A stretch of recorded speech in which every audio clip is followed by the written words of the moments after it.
I'm going to say something that might make you squirm a little. If your energy feels a little sharp, if there's some distance, if there's irritation where there used to be patience, we might not be mad at them. We're probably mad at ourselves for not speaking up sooner, for not saying what was in our heart and on our minds.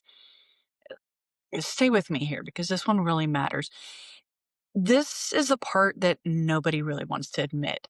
We don't want to admit that there's a lot of resentment in our lives. And that resentment doesn't come from betrayal, it comes from self silencing, from shutting down our own voice, from the moment that we swallowed that first, it's fine, don't worry about it, when it really wasn't. When we really needed to speak our truth, when we really needed to say what was on our mind and how we were really feeling.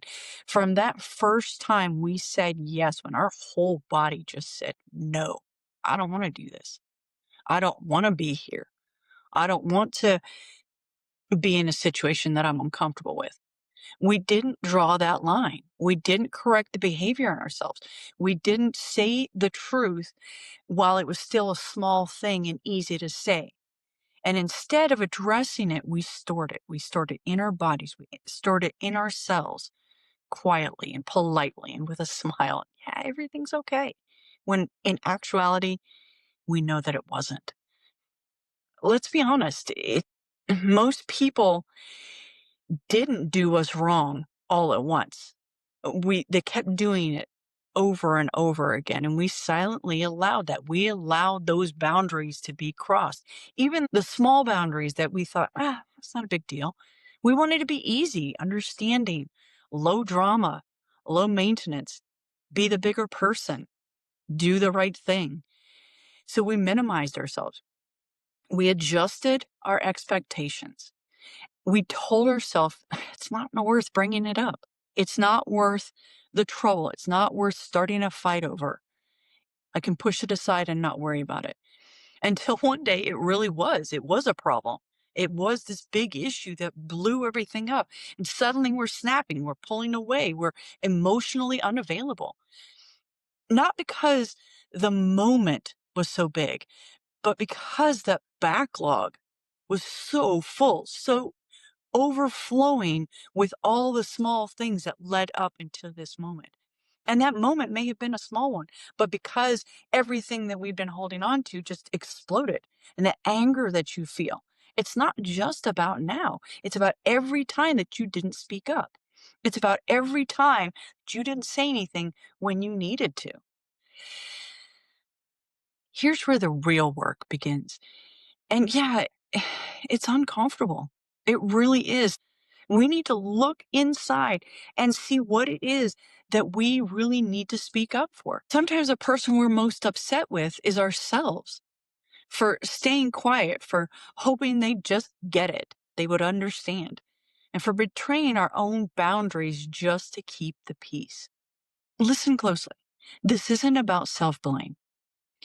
This is about self responsibility.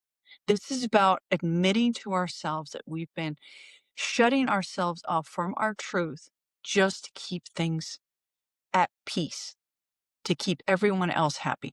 Because we pretended our silence was kindness and we robbed ourselves of power by not saying what we really wanted to say. Silence isn't always grace. Sometimes it's fear wearing a halo, pretending to be all good and gracious when in fact inside we're seething.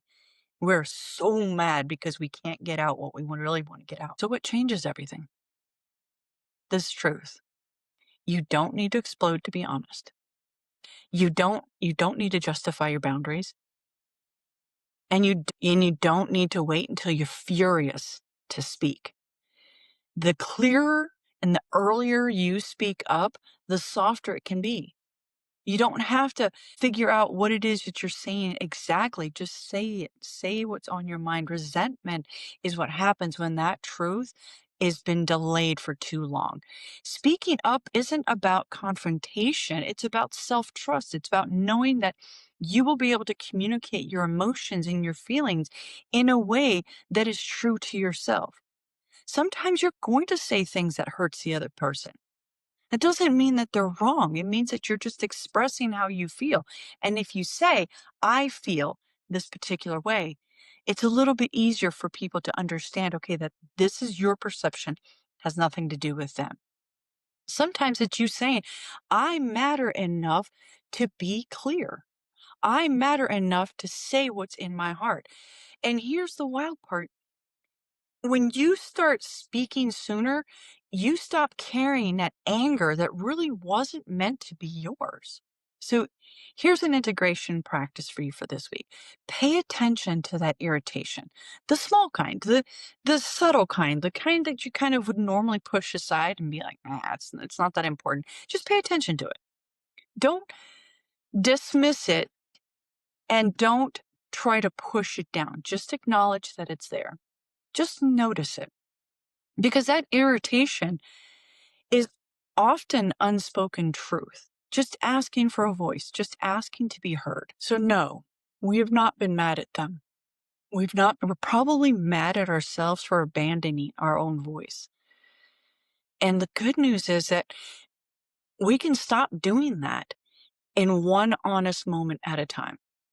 If this landed, sit with it, journal it out, let it teach you, let it speak to you. And if you want more truth bombs, this is only the beginning. Speak sooner, carry less, trust yourself. And that's the work. That's it. Talk to you later.